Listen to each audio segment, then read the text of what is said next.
guys, welcome to my YouTube channel, The Green Mindset. I'm Pretty Tracy and I'm Olivia Bibi. On this YouTube channel we shall be talking about lifestyle, agriculture, changing people's minds. And today's topic will be how to stay positive when life gets hard.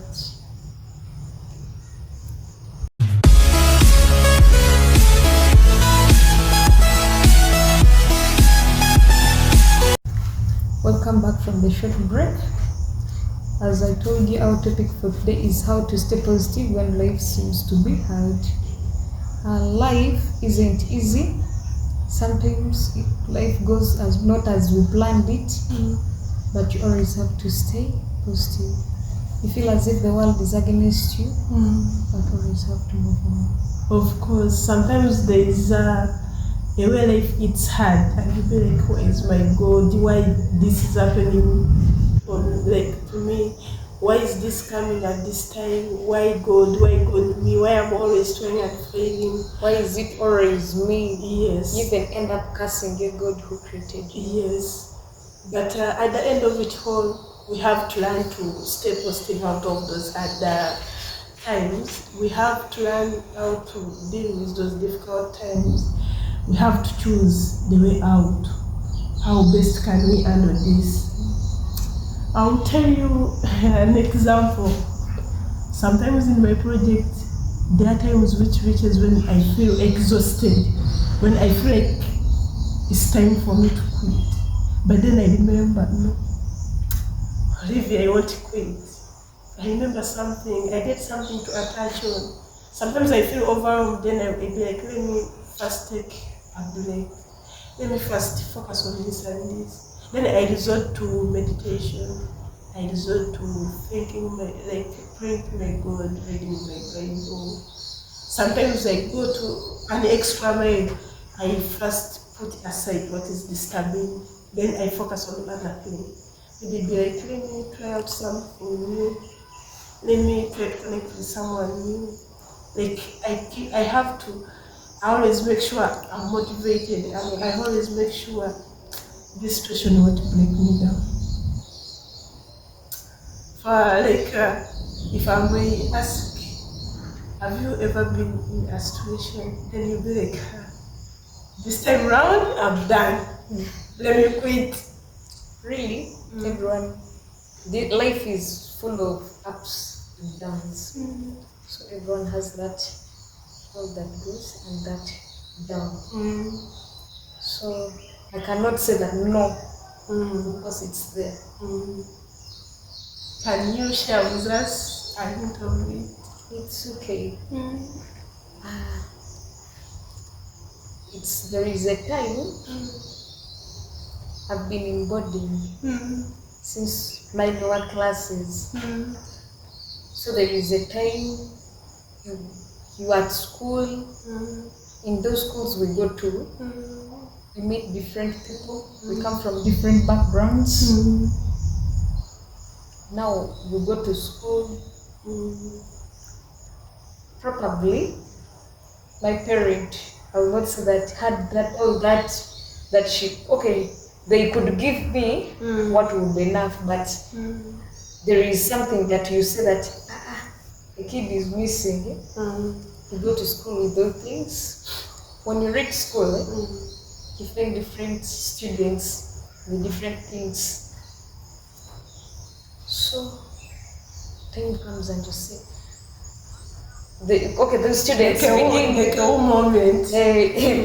those students begin saying, what did you bring? What did you bring? You know, left school.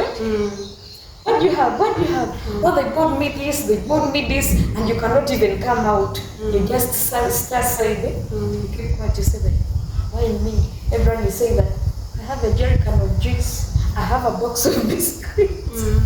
You're like, what did I do to God that for my parents cannot even afford this for me? I know that's and yet there is even someone who thinks that you're even better than them. Exactly. So, but at that time, I could just say, no, what I should do, God brought me here to study. Yes. Then you put the materialistic things aside. Then you focus on studies. Now I put myself like, let me study so hard so that I win those ones who bring very many big things at school. Like, their boxes are full of eats. Everything that a child would need to go with at school. It's there in their box. Now what I should do, I should do study and at least win them. They win me the other side, I should win them this side. So that's how I could handle it. I could sit down, think of it, and even sometimes say that I should stay alone because maybe I'm not fit to be in the environment because my parents cannot afford it. Some not fit. But I could say that no. What I should do is study, and at least they should be in the boxes. Financially they are better than us, but I should be better than them in class. At least let them come to me seeking advice about education. Yes. So bringing that point out, you mentioned something about school, like you be like, this one is having this, so I shouldn't have this. And you should not opt for another thing that I should learn still. No, of course. That always happens to me on the side of my work.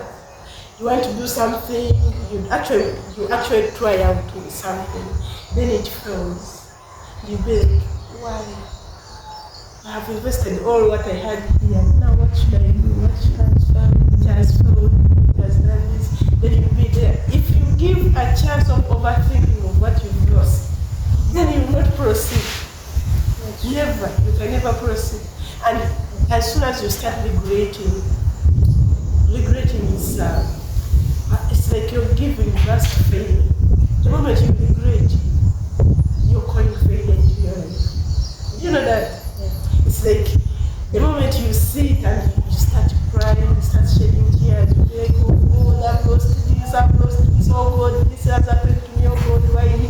You start questioning God, you start crying, you're inviting Satan in your life. So I have to feel that everything happens for a reason. And everything happens depending on God's plan. Most of the times we make plans, you have your production plan, you'll be like, wow. This will be a but then remember one thing, we plan but God decides the best plan. Me most of the times when I'm down, when I feel like let me quit, I'm always motivated by one thing. Every time I go and step into my farm and be like, it's just seeing a crop growing or something flourishing in the area. Be like, now see life. Immediately I gain life. You gain immediately. I gain immediately. So the same thing. Most of the times when I'm worn out, I always get motivated from the things I love doing.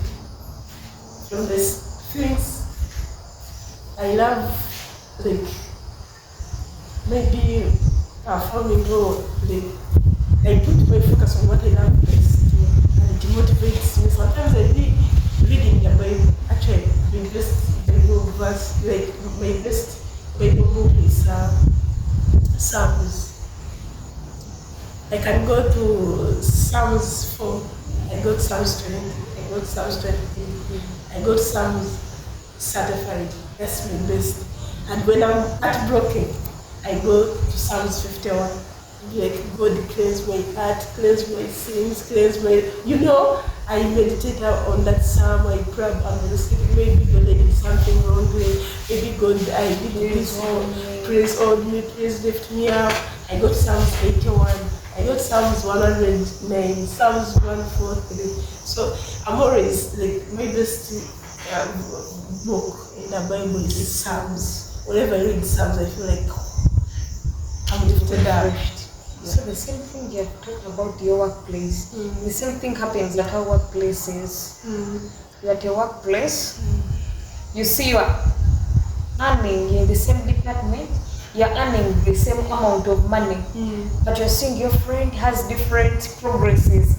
And your friend is telling you, I built a house, my child is studying from such and such a school, I'm hoping to do this. And you're like, We earn the same amount of money. Why am I But not for me, progressing? I have nothing. God, why me? Yes. I know I was always looking for a job to change my life. After getting the job, my fellow mates are even better than me. But even sometimes I was the first at the job, but then they are progressing at a very high rate than me. You should not always lose hope. God has the final say. As I told you, most of the times we pray to God for some things. We pray, oh God, I need this opportunity. God, give me this opportunity. And it fails. And you'll be like, where is my God? No.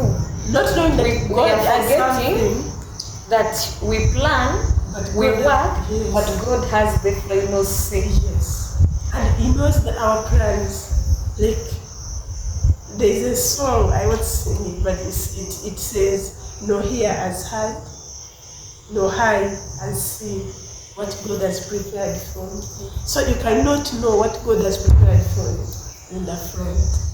So in most cases, when you feel you're drained, you feel like you're giving up, just put your focus on God. Put your focus on things that matter. If something fails, don't hold on it. In the African proverb, there's a saying which says, "Don't cry for spilt milk or for Don't cry for the milk that has poured. Because it is already drained. It's already gone. So you cannot drain it from the soil. From the soil back to the cup or the saucepan. So you have to look for a way forward on how best you can get away over that thing. So always look for positive things. By the way, we have the strength, opportunities, and the weaknesses. Yes. We should sort out what's my strength, what are my opportunities, what's my weakness. When you get to know those things, they also help you. They know that I'm weak here. Yes. My strength is here. Yes. Let me leave this. Let me go for this. Yes. And immediately you know your purpose. What your purpose to do. You know your purpose, you know your passion, you know your talent. The rest is always background noise. Pull that noise backward and you press forward. I'm always telling you, like in the morning when I wake up, I'm always saying, God, thank you for today. I've woke up. I step into my blessing. I'm always removing my shoes, then I go outside. Then I step barefooted in the ground. I'm stepping in my blessing. My career is progressing. Like I do like that. I'm pressing forward. God, no weapon from the against me shall prosper. Yeah. I cover this. I declare that positivity. And whoever has faith in God, will never lose. Yes. We always have something next. This has failed. I will go for this. This one has failed. So don't forget to always pray. Always have a prayer before you start. After ending your day, you should have a prayer. Begin with the prayer, end with the prayer. I will just leave one question to the viewers. How do you motivate yourself out of maybe at breaks or at times or challenges? How do you viewers motivate yourself? Yeah. You can also share with us in the comment section. So subscribe, like, comment, share, and for us. Thank you.